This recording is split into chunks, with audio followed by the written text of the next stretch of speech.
Sabres are back on the ice. We have got line combinations to talk about. We've got Kevyn Adams speaking. We've got Lindy Ruff speaking. And already here on day one, we've got an important injury to talk about. Great. That's coming up here on the Locked On Sabres podcast.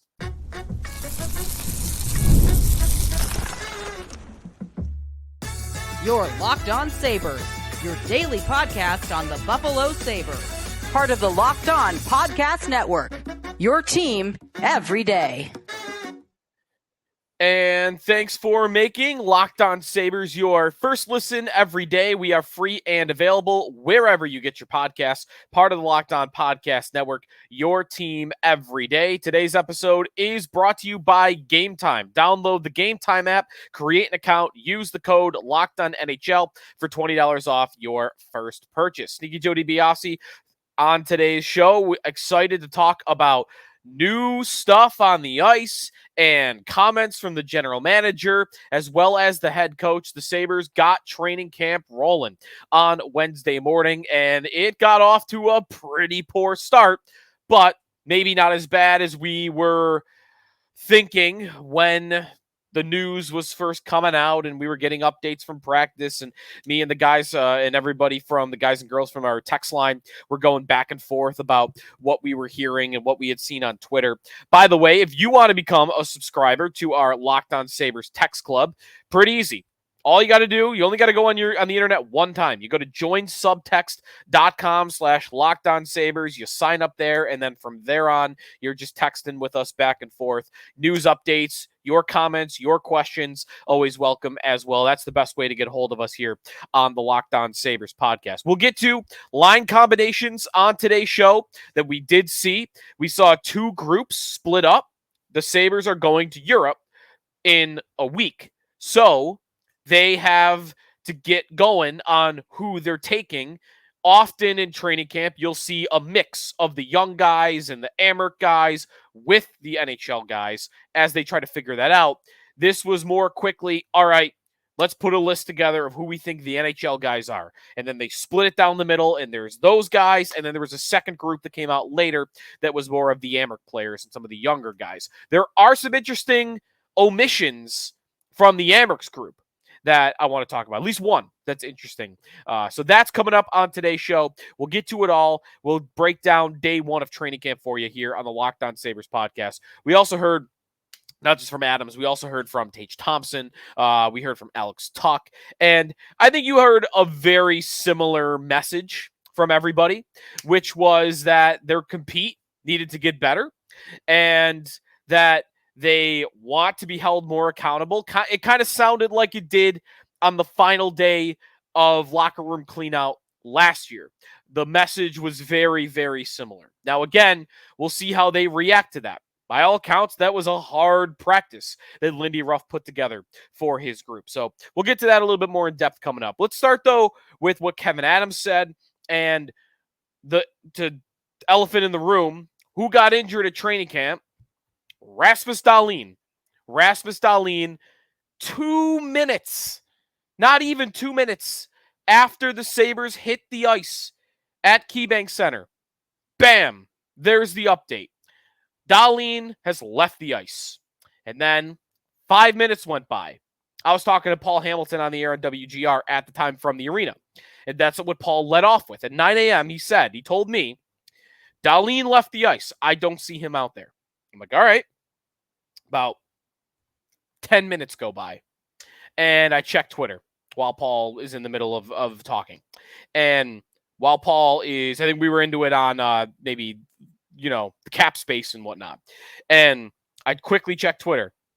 I see some reporters, Dahlin's still not out there. Then 10 more minutes go by.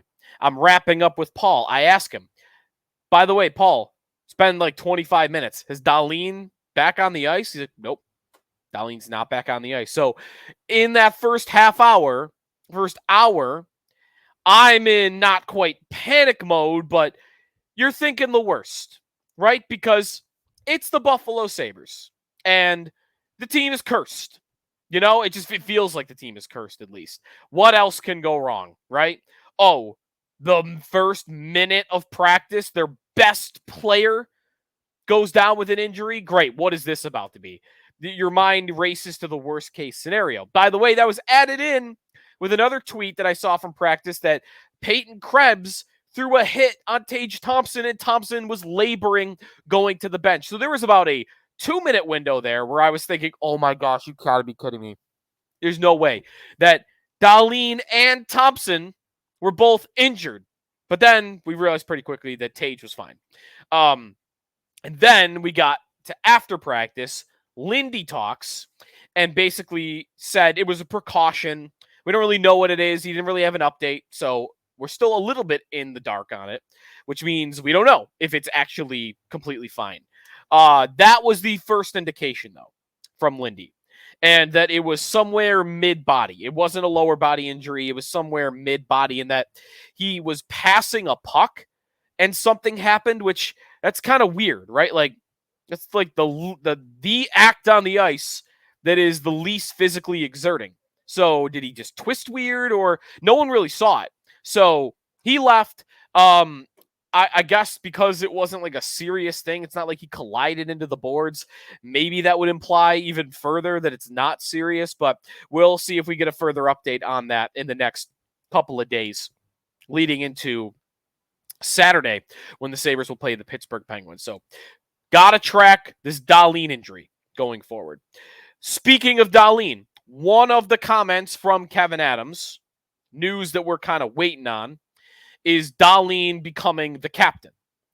We don't have confirmation that Dahlin's going to be the captain. What we do have confirmation of from Kevyn Adams in his press conference this morning was that they are going to name a captain, and that when they're in Europe, they're going to have a captain. So there's going to be none of this business with 3 alternates and we'll slow play it. Nope, like they're going to have a captain, which means they have somebody in mind and they just want to announce it on their own time in their own way.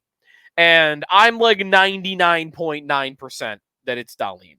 I guess I'll leave that 0.01% for Lindy. Wants to get these guys on the ice. He wants to see kind of who steps up, who's the leader of the room, who's the leader out there on the ice. But I think once he gets out there, Lindy is going to realize, oh, it's Dahlin.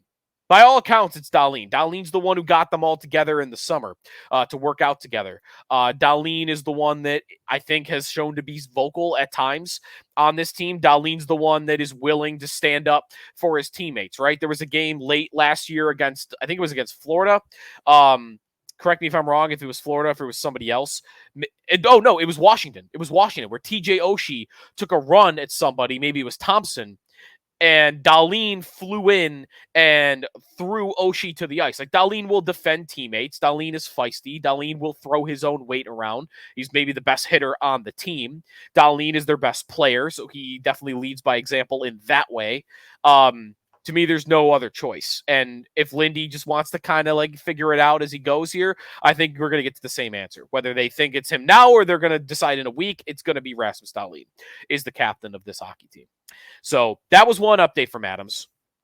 And then I want to get into a little bit on Adams and some of his cap comments and what he said about some other players. That's coming up here in the Locked On Sabres podcast. And then we'll get into our first line combinations of the year from Lindy. That's coming up here on the Locked On Sabres podcast. We're presented here on the show by Gametime. There's a game at the arena on Saturday. It's going to be pretty warm this weekend, I think, still. So if you want to cool off, head into the arena. It's nice and cool in there. You could watch the Sabres, and I bet you're going to get a lot of the top players that are going to be in action. So get a look at them against Crosby and his new contract, the Penguins, on Saturday. And if you're looking to go to that game, you're looking to go to any Sabre game early in the season, or the Bills, which you got a Monday night game coming up, be sure to check it all out on the Gametime app. Gametime has this new feature called Gametime Picks. It makes getting tickets for your favorite live event even easier. Gametime Picks, it weeds out the fluff. It shows you only the best deals on great seats, so you don't have to waste time searching through thousands and thousands of tickets. Gametime, with their different features like, when you get to see your exact view of your seat as you're scrolling through, you get to see like, okay, I'm going to be high up for this game. This seat is more a little bit low, but it's along the glass. So you can kind of see, hey, does the bend of the glass, kind of distort the other end of the rink? That you could get a look at all of that. They have their lowest price guarantee. They have their game time ticket coverage. Your purchase is covered with the most flexible customer service policy in the ticketing industry. So take the guesswork out of buying tickets with Game Time. Download the Game Time app, create an account, use code LOCKEDONNHL for $20 off your first purchase. Terms apply. Again, create an account and redeem code LOCKEDONNHL for $20 off. Download Game Time today. What time is it? It's game time. Sneaky Joe DiBiase back here on the Locked On Sabres podcast. And be sure to check out the Locked On Bills podcast when you're done with us. Joe Marino will have you covered leading up to Bills and Jaguars on Monday night. All right, so Sabres GM Kevyn Adams meeting with the media before the first practice. All right, so I got 2-3 big takeaways from what Adams talked about. And Adams, by the way, like, there is more pressure on Adams, I think, than anybody this season. Like, a lot of the players are already signed. Thompson, Cousins, Power, Dahlin, Samuelson, Luukkonen, a lot of these core players are already paid. So not as much pressure maybe on them unless they're trying not to get traded, because then that could happen that way. Pressure on Lindy Ruff. Again, I've kind of talked about like kind of in this weird space with Lindy if there were to be change after the season. But Adams, like, again, when I was in that conversation with Paul early this morning at WGR, like, Paul even said it outright. I didn't even set him up for it. And he's just like, if they don't make the playoffs this year, like, Kevyn Adams probably should be out of a job. This is the 5th year of his tenure as Buffalo Sabres general manager. Do I have that right, or is it even his 6th year? I don't know, actually. 2020. The COVID years have me all thrown around. Either way, he's been here for 5 years. I think that Adams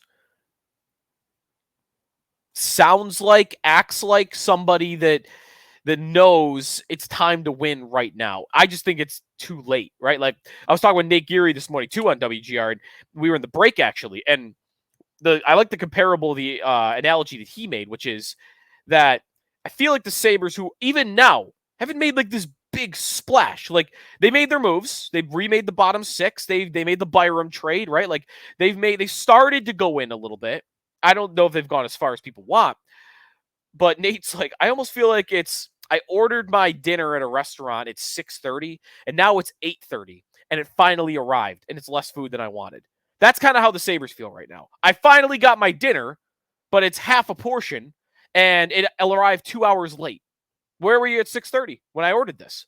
But anyways, Adams on the Jeff Skinner buyout today. I'm glad he got the question. He got asked about buying out Skinner and how the team still has pretty much all the cap space, if not all the cap space, that they gained by buying out Skinner. And Adams kind of led off with, well, it's a tricky question.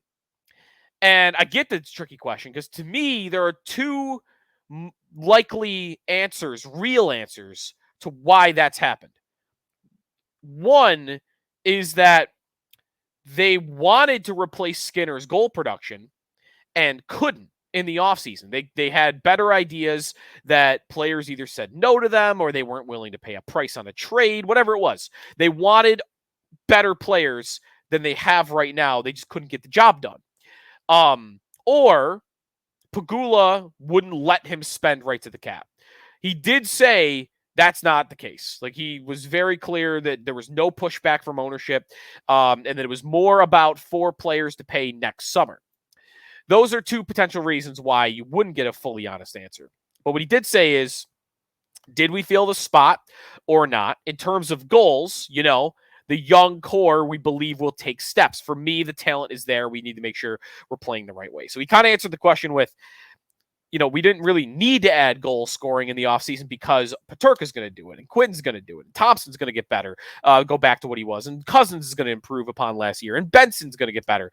So that was kind of the answer, but I don't know how much that suffices for people. It doesn't suffice it for me. Like, I think if I could hit the redo button on one thing the Sabres did this offseason, right now, I'd hit the redo button on buying out Jeff Skinner. I'd rather have Jeff Skinner available for this hockey team. Last year was a down year for him with 24 goals. I don't know that they could just fill in his spot and get a 24-goal score. Is Zach Benson going to score 20? That'd be an amazing result if Zach Benson scored 24 goals while also giving you the better all-around game than Skinner. So that's what he said about the Skinner thing. I don't know. I feel like it's covering a little bit for one of two things. Either they can't spend to the cap because they have an internal cap, or it could be because they really do think that these 4 players next year are going to cost them more than I'm projecting or more than a lot of other people projecting. When I do the math on the players they have to pay next year, it doesn't add up to the cap that they have right now. You should still have $5, $6, $7 million left over, even if you overpaid all 4 of Byram, Levi, Peterka, and Quinn next summer. So a little bit of a sidestepping of that question. The other one that I didn't love the answer of, he got asked about goaltending and kind of who the number 2 is. And Adams said, we like who we added in the offseason. We feel like we have goalie depth. We'll see how it shakes out. That's part of the answer. But he kind of went right to talking about James Reimer and adding Felix Sandstrom, who's a Rochester guy for sure, but worth mentioning. Just, he's 27. He'd been in the league a couple times. Not the answer I was hoping for. I really do want to hear their commitment to Devin Levi. Now, maybe that's just going to happen naturally, and I projected it will. Levi, by the way, at practice today was by himself. Well, not by himself. It was Luukkonen and Levi in the first group, the core NHL guys, and then it was Reimer and Sandstrom with more of the Amherst guys. So that's a good sign. But the way Adams answered the question was he kind of left the door open for me to James Reimer being their number 2 goaltender. And I talked about this on our last show, that Reimer has not played in the American Hockey League in 13 years. And does he at 36 sign up to play in Rochester, New York after, not the worst season in the world, a .904 save percentage in Detroit last year? He must think he has a real shot at being the number 2. And Adams spoke like Reimer has a real shot. He also said they don't really want to carry 3 again, but they're open to it. And man, don't let that happen. So anyways, that was some on Adams. He really talked up Yuri Kulik and his chances of making the team. He did say that if Kulik, this was the exact quote, he dominated at the Prospects Challenge. If he kicks the door open, he'll be here. So you do like hearing that. And that's one of the players I want to talk about when we come back about line combinations. We got to see lines and pairings at our first practice of training camp. So we'll get into that. What did we see? What combinations were working together with Lindy Ruff's first practice? That's coming up here on the Locked On Sabres podcast. We are presented here on the show by FanDuel. Of course, you could go to these games, but you could also take a look at some of the prop bets. You could look at the futures, like the Sabres at over under 87 points and a half, if that wets your palate. Check out the FanDuel app. Of course, you've got football going on right now. You've got college football. Everything but basketball really has got rolling so far, with hockey coming, of course. And you've heard us talk a lot about FanDuel. It's America's number 1 sports book. Well, little something extra for you today, because now through September 22nd, you still got a few days to take advantage. All FanDuel customers can bet $5 and get a 3-week free trial of NFL Sunday Ticket from YouTube and YouTube TV. Then, with a YouTube TV base plan, you'll be able to watch every regular season Sunday afternoon out-of-market game. All you need is a Google account and a current form of payment, and then you can cancel at any time if you want. Just visit FanDuel.com, download America's number 1 sportsbook. Sneaky Joe DiBiase back here on the Locked On Sabres podcast. The Buffalo Sabres on the ice at KeyBank Center with their big Jumbotron, by the way, for the first time, and it really is huge. It stretches blue line to blue line. It's got to be twice, 2.5. They probably even have the numbers on this, but at least twice the size of the last Jumbotron. And there's more screen space because the whole thing is LED. So that looked really cool. But what did we see for the type of practice, and what did the lines look like? Before we get to the lines, the word maybe to best describe this practice was intensity. That Lindy ran him. Lindy was skating him here. And I saw pictures I was glued into all the Buffalo Beat guys. They had an early practice, so I'm on the air till 10 at WGR. Practice started at 9, so I didn't get a chance to go down there. But glued to all the reporters. And I saw, I think Jay from Puck Luck, he tweeted a picture of like 3 Sabres in the corner, like hunched over, like gassed from whatever drill they had just done. And Lindy really did talk about this after. That Lindy said, like, we want to push them. We want to see what they're capable of. We want to kind of get that work in now that'll help you better in the season. And that kind of seems to be Lindy's mentality in this training camp, which is, I'm going to ride him because this is maybe an area where he's changed. Once I get to the season, I want to cool off a little bit, because I don't know that he'll be as much like Granato like this, but more and more in the NHL, it's about player availability, player rest. This schedule's so grueling. Don't overwork them, because you'll have games then where they got no juice left because you used up all that juice in practice. I don't think Lindy's like that anymore in the regular season, but it does seem like he's like that in training camp. Like, let me get these guys ready for this.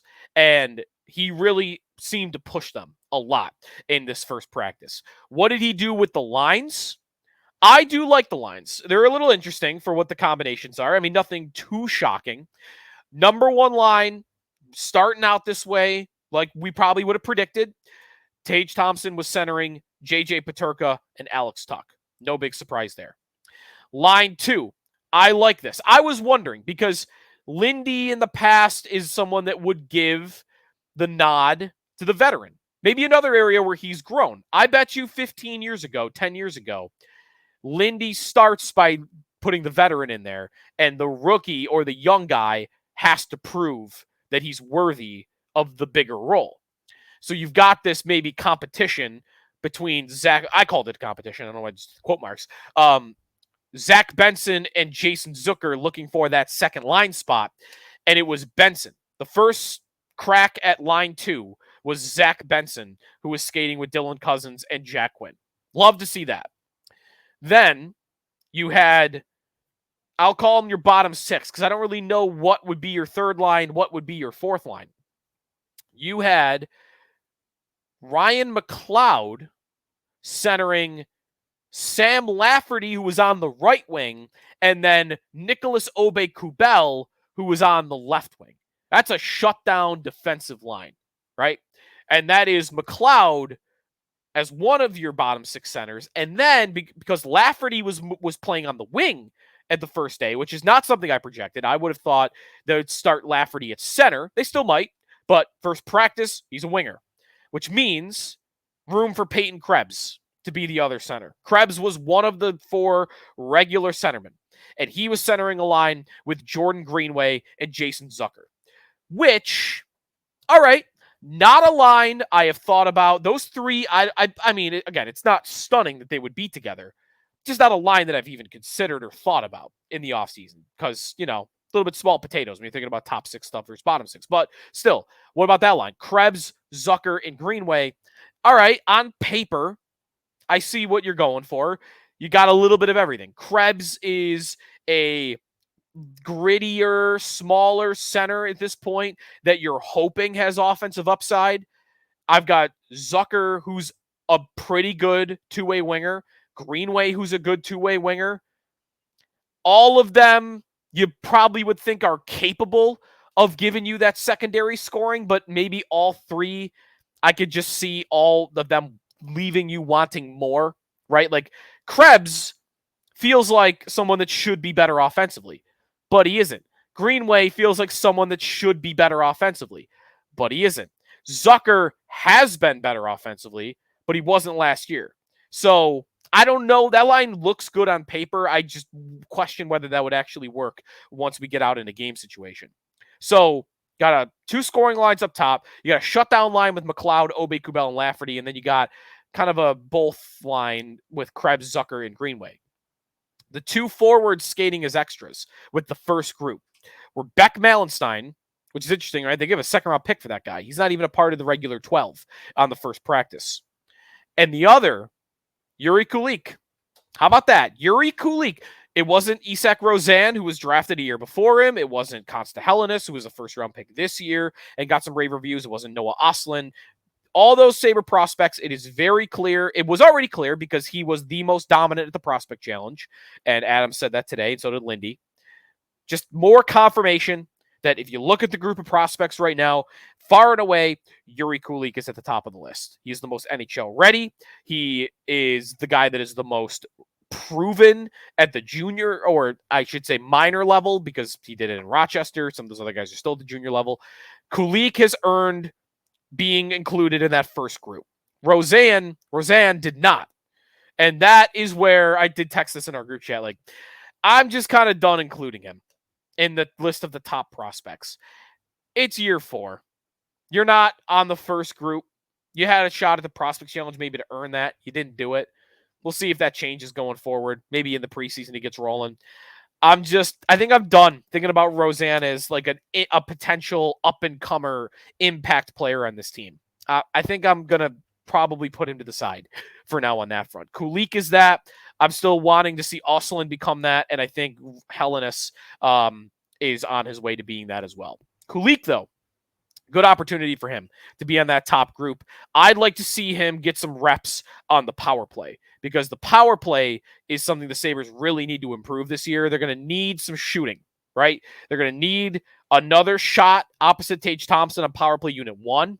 And if they bump Peterka up there, if they bump Jack Quinn up there, they're going to need a good shooter, one-time guy on power play unit 2. And I think that guy right now, Olofsson being gone, I think Kulik feels like your best option.